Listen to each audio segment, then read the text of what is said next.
कुंवारी क्यों है माता वैष्णो देवी?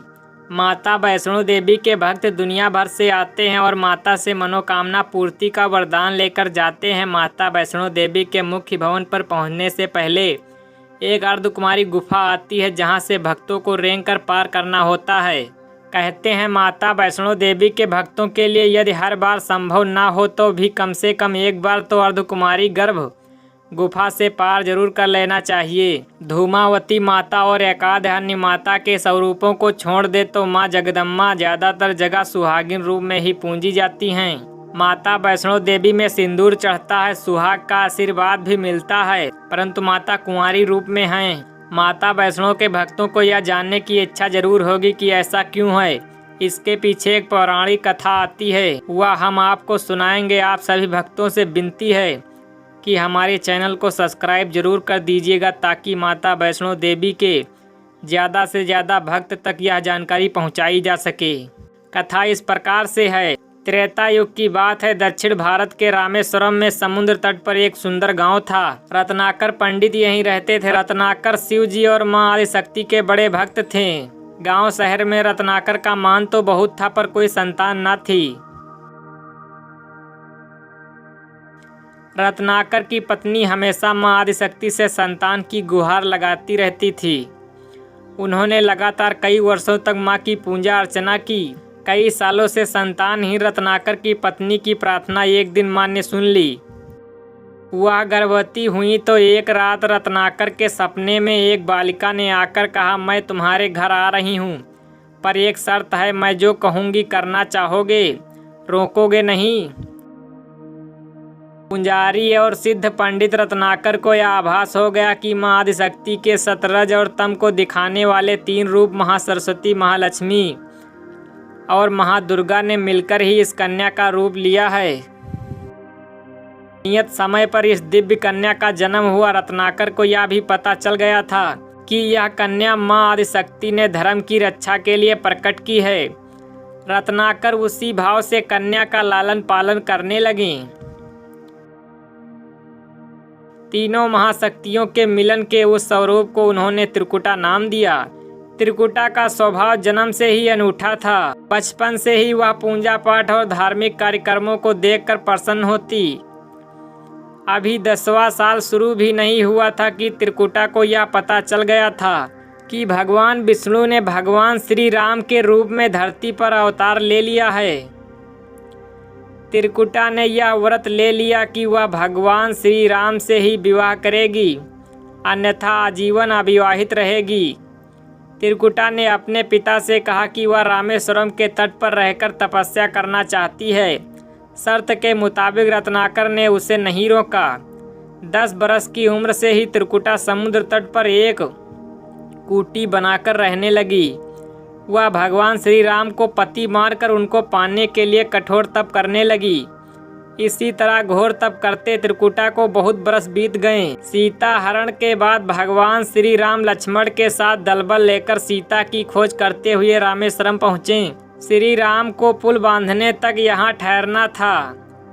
भगवान एक दिन विचरण कर रहे थे, तभी समुद्र तट पर एक तेजस्विनी ध्यान मगन कन्या को देख बहुत चकित हुए।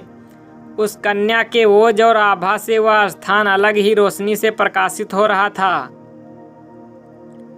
भगवान श्री राम कौतूहलवश उस कन्या के तपोस्थल तक पहुँचे। प्रभु ने उस कन्या से पूछा, तुम कौन हो देवी और इतनी कम उम्र में इतना कठोर तप क्यों कर रही हो?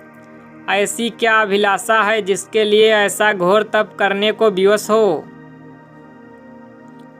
कन्या ने भगवान को विनय पूर्वक प्रणाम करके अपना परिचय पंडित रत्नाकर की पुत्री त्रिकुटा के रूप में दिया।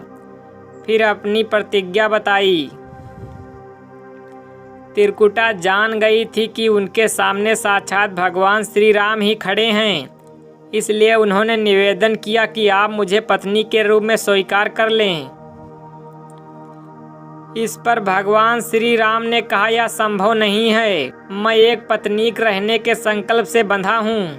अपनी पत्नी के अपहर्ता को दंड देने के लिए यहाँ तक सेना सहित आया हूँ। त्रिकुटा को यह सुनकर आघात हुआ। उन्होंने अपने कठोर तप का वास्ता दिया और भगवान से विवाह करने की पुनः याचना की। त्रिकुटा ने कहा, प्रभु क्या मेरा यह तप व्यर्थ गया? मेरे तप में वह शक्ति नहीं कि आपको प्राप्त कर सकूं।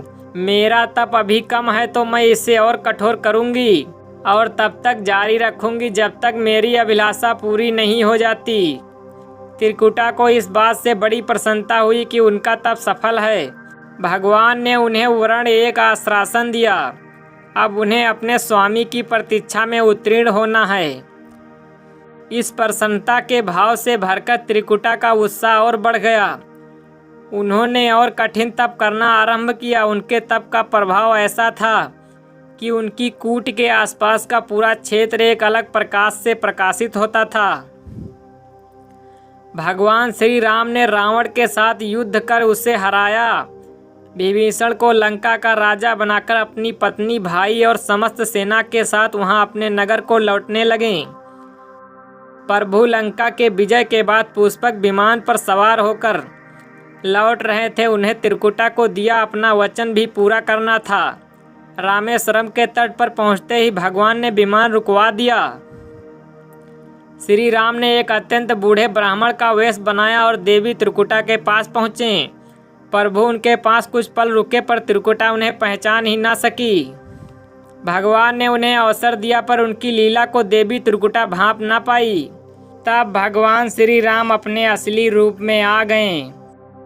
उन्होंने त्रिकुटा से कहा, देवी मैं आपको दिए वचन के अनुसार आपके पास आया था, परंतु आप इस परीक्षा में सफल ना हो पाई।